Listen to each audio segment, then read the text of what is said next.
Waalaikumsalam warahmatullahi wabarakatuh. Dengan Bapak siapa? Dengan Bapak Lukman Kasani. Hmm, Saya selaku istilahnya pembuka Majelis Zikir Ki Jaga Sapon. Gimana asal usul desa Widara? Jadi kalau desa Widara itu asalnya itu ketika waktu zaman Belanda dulu itu ada seorang syekh dan seorang raden dari Putra Mataram, yaitu datang ke desa Tegalwidara ini. Letak desa Tegalwidara ini letak tepatnya yaitu berada di tengah-tengah desa ya. Ada di kuburan namanya kuburan Makam Gede. Nah, di situ letak tanahnya itu bisa dikatakan Tegalwidara itu adalah sebuah tanggul atau tegalan. Kata orang Jawa Wetan itu bahasanya tegalan. Itu seluas 50 batak. Nah, di situ ada satu pohon yang namanya dibilang orang itu pohon widara. Jadi desa Widara itu adanya di tengah-tengah desa ini. Ada satu batang pohon namanya pohon widara dan luas tanahnya itu sekitar 50 batak. Terus apa hubungannya dengan Ki Jaga Sapon?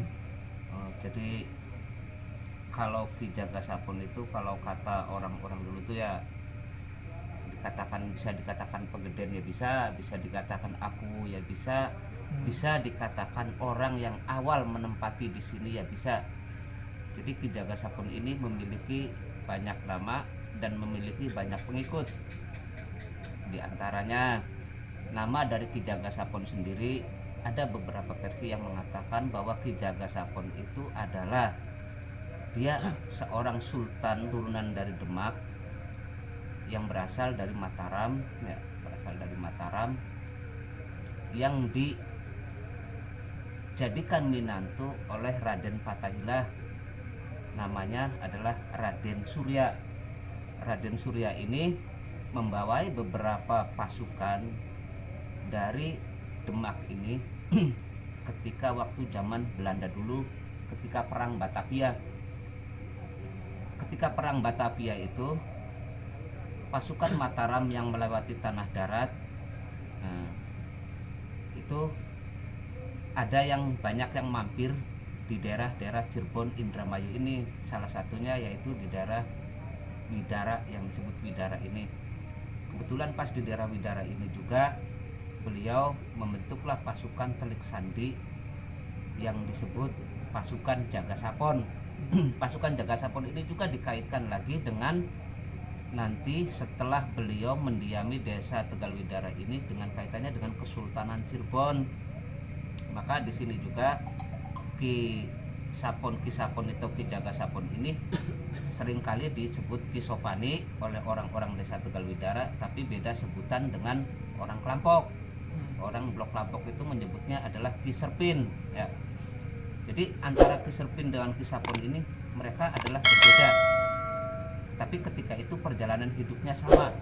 Perjalanan hidupnya sama, menjadi pasukan Telik Sandi yang sangat rahasia, bisa dikatakan pasukan pembersih juga bisa, atau Telik Sandi untuk pembersihan ketika waktu zaman Belanda dulu.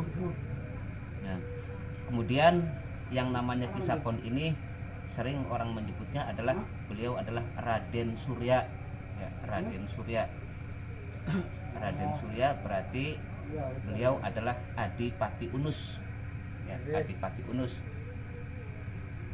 Nah, kemudian dengan Ki Serpin ini beliau adalah seorang ulama besar, keturunan Syekh dari Gujarat juga. Dia juga masih keturunan dari Pangeran Panembahan. Ki Serpin ini mempunyai nama yaitu Syekh Maulana Syarifuddin atau Syekh Maulana Abdurrahman.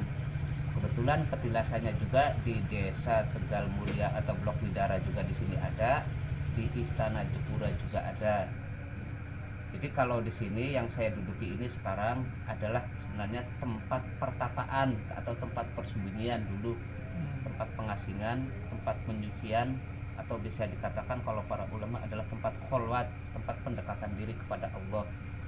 Dulunya di sini juga ketika waktu zaman penjajahan Belanda, ketika Belanda akhir itu, pas di sebelah sana itu kebetulan ada sebuah sumur tua, dan disitulah pembantaian ketika di situ banyak jenazah antara Belanda dan orang-orang pribumi. Sumur itu mati ketika banyak korban penembakan atau korban peperangan antara Belanda dan orang pribumi. Nah, di situ sumur itu sekarang sudah tidak ada. Nah, bukti sejarah di sini adalah masih ada petilasan atau kuburan di situ. Ada 3 kuburan di situ, nanti bisa kita lihat. Di situ juga ada nisan yang diperkirakan umurnya itu, atau nisan itu terbuat pada tahun sekitar 625. Jadi untuk lengkap sejarahnya bisa kita nanti telusuri dari sejarah Ki Jaga Sapon ini sebenarnya siapa. Sebenarnya kalau Ki Jaga Sapon sendiri, beliau tidak langsung menetap di sini. Yang menetap di sini itu adalah Kiai Syarifuddin atau Syekh Maulana Syarifuddin, Syekh Maulana Abdurrahman. Kemudian dengan pembantunya yang disebut di sini adalah Ki Mahfud dan Ki Jombang. Ki Mahfud dan Ki Jombang ini biasa ditugaskan dia untuk Telik Sandi perbatasan antara wilayah Cirebon dan Indramayu. Nah, ini bisa kita lihat, barangkali mau dilihat nanti bareng-bareng, mangga ya. Kemudian kalau kuburan yang aslinya itu kalau di sini adanya di Makam Gede.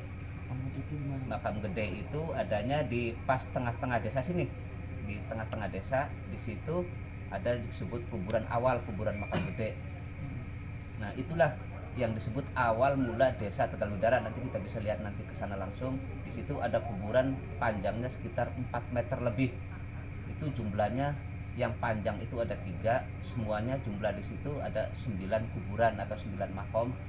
Wallahu alam kalau yang sebenarnya itu seperti apa, karena saya sendiri juga masih terus menggali untuk sejarah ini, sejarah desa Tegal Widara ini seperti apa yang sebenarnya. Jadi ya, tapi kita mudah-mudahan aja dengan adanya pertemuan kita kali ini, kita juga bisa mengungkap sejarah desa Tegal Widara, kemudian dapat kita publikasikan kepada masyarakat bahwa Widara juga punya Ki Geden atau punya sesepuh sama seperti Ki Geden Srengseng atau desa-desa lain, Ki Geden Gresik apa sama. Cuman usianya itu lebih tua daripada itu aja. Barangkali masih ada yang dihitung, enggak. Jadi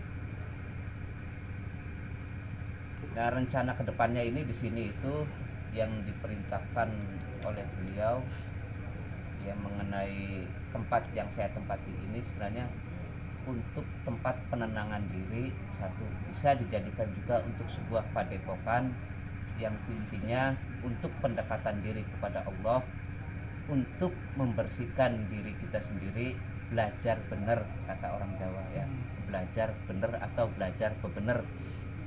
Jadi di sini adalah tempat zikir, Majelis Dzikir yang disebut Majelis Dzikir Jaga Sapon. Dan di sini juga sudah didatangi oleh Prabu Dias dari Kesultanan Cirebon, yaitu pada sekitar tahun 2017 akhir ya. Jadi kami juga di sini termasuk masih masuk dalam paguyuban Laskar Agung Macan Ali Kesultanan Cirebon. Jadi situs ini sudah dilindungi oleh Kesultanan Cirebon, sudah diakui dan sudah dilindungi oleh Kesultanan Cirebon.